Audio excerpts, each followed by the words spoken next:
Elle ne vous regarde pas comme elle regarde les hommes de son âge. Dans ses yeux, il y a une quête de certitude, un besoin de vérifier si la solidité qu'elle perçoit sur votre visage n'est qu'un masque ou la structure profonde de votre âme. La plupart des hommes pensent que la séduction est un jeu de parade, un étalage de plumes et de richesses. Ils se trompent lourdement. Pour une femme attirée par l'expérience et la maturité, la séduction est un examen rigoureux.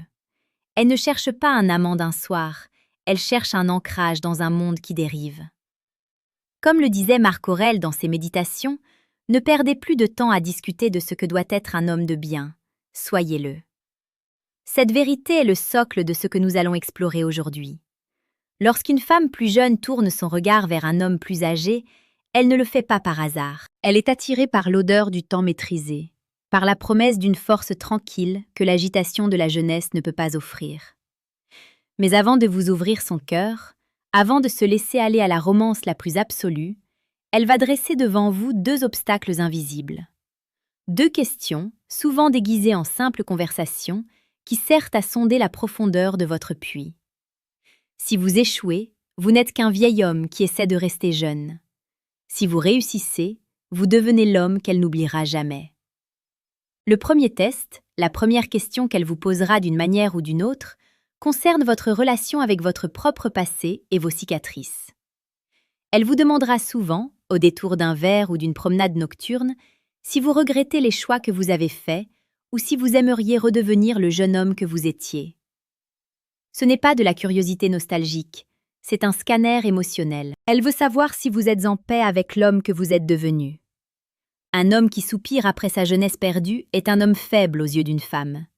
Il montre qu'il n'a pas su transformer ses échecs en sagesse. La psychologie stoïque nous enseigne que le passé n'est plus en notre pouvoir. Seule l'interprétation que nous en donnons nous appartient.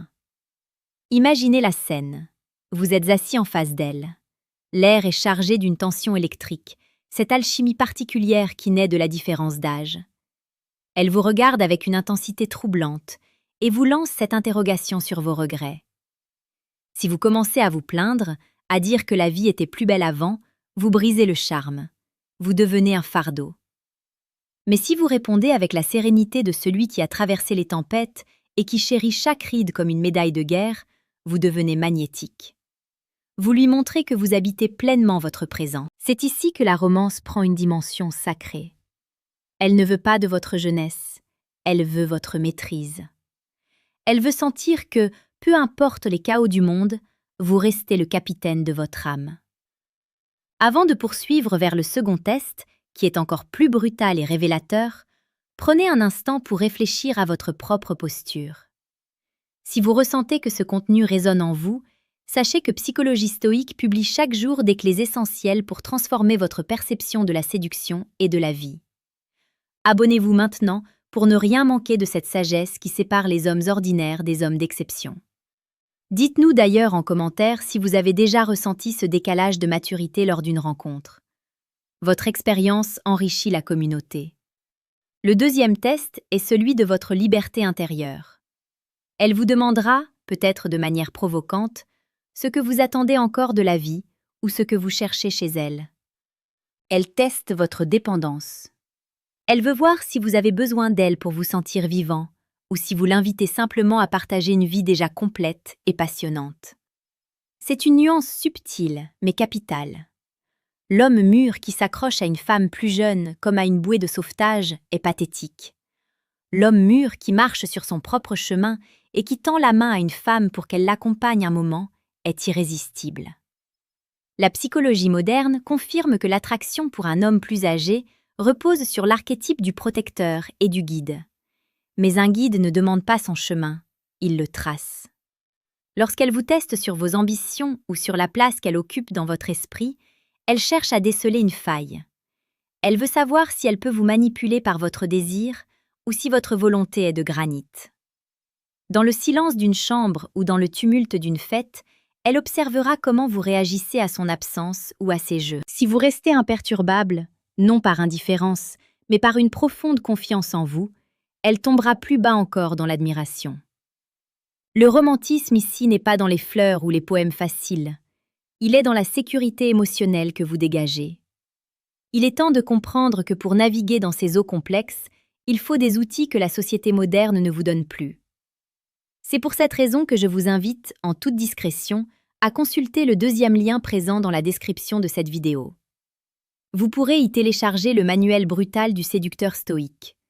Ce livre n'est pas pour tout le monde. Il est pour ceux qui acceptent de regarder la réalité en face et de forger leur caractère dans l'acier de la discipline et de la vérité. C'est un complément indispensable à ce que nous partageons ici sur Psychologie stoïque. Revenons à ce désir qu'elle éprouve pour vous. Pourquoi ces tests sont-ils si importants? Parce qu'une femme qui choisit un homme plus âgé prend un risque social et émotionnel. Elle mise sur votre stabilité. Si vous flanchez devant ces questions, si vous cherchez à lui plaire en étant ce que vous n'êtes pas, vous confirmez ses peurs. Le véritable secret de la séduction stoïque réside dans l'authenticité brutale. Ne cherchez pas à masquer votre âge, célébrez-le. Ne cherchez pas à imiter les codes des jeunes hommes, créez les vôtres. Prenons un exemple concret. Supposons qu'elle vous demande pourquoi vous n'êtes pas marié ou pourquoi vos relations précédentes ont échoué. Un homme insécure cherchera à se justifier, à rejeter la faute sur les autres ou à paraître pour une victime. L'homme stoïque, lui, dira la vérité avec une simplicité déarmante. Il dira qu'il a aimé, qu'il a appris, et que chaque fin a été une naissance. Il montrera qu'il n'est pas hanté par ses fantômes. Cette absence de peur, cette capacité à regarder le soleil sans ciller, c'est cela qui rend une femme éperdument amoureuse. Elle ne cherche pas un homme parfait, elle cherche un homme vrai. Un homme dont la parole a du poids et dont le silence est éloquent. L'engagement que vous créez avec elle doit être basé sur cette profondeur. Quand vous parlez, ne parlez pas pour remplir le vide. Parlez parce que vous avez quelque chose à apporter à son monde. La séduction pour un homme de votre rang est une transmission d'énergie.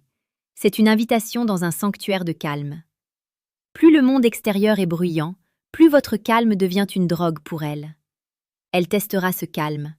Elle créera parfois de petits drames, juste pour voir si vous allez plonger avec elle dans l'hystérie ou si vous resterez ce roc inébranlable sur lequel elle peut enfin se reposer. Soyez conscient que chaque interaction est une leçon. La psychologie stoïque nous rappelle que nous ne souffrons pas des choses, mais de l'idée que nous nous en faisons. Si vous voyez ces tests comme une agression, vous avez déjà perdu.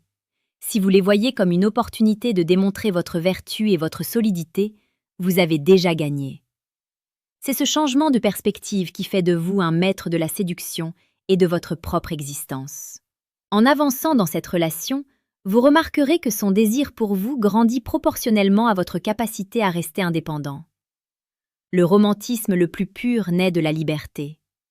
Deux êtres qui n'ont pas besoin l'un de l'autre, mais qui choisissent de s'unir pour la beauté du geste. C'est l'essence même de l'amour stoïque.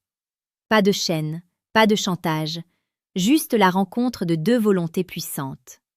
Pour conclure ce voyage au cœur de la psychologie et du cœur humain, rappelez-vous que vous êtes l'artisan de votre propre destin. Les questions qu'elle vous pose sont les clés de votre royaume. Répondez-y avec l'autorité de celui qui se connaît et la tendresse de celui qui a assez vécu pour ne plus juger. Ne soyez pas seulement un homme plus âgé par le nombre des années, soyez-le par la hauteur de votre esprit. Regardez-la dans les yeux, souriez à ses doutes et montrez-lui que derrière l'homme qu'elle interroge se cache une montagne que rien ne peut ébranler. C'est ainsi que vous laisserez une empreinte indélébile dans son âme. Revenez chaque jour sur Psychologie stoïque pour affûter votre esprit. Le chemin est long, mais la destination en vaut la peine. Soyez fort, soyez vrai, et surtout, restez le maître de votre propre vie. Le monde a besoin de votre force, et elle n'attend que de s'y perdre pour mieux se trouver. Agissez maintenant, car le temps est la seule ressource que nous ne pourrons jamais racheter. Faites en sorte que chaque seconde passée en sa présence soit le témoignage de votre grandeur retrouvée.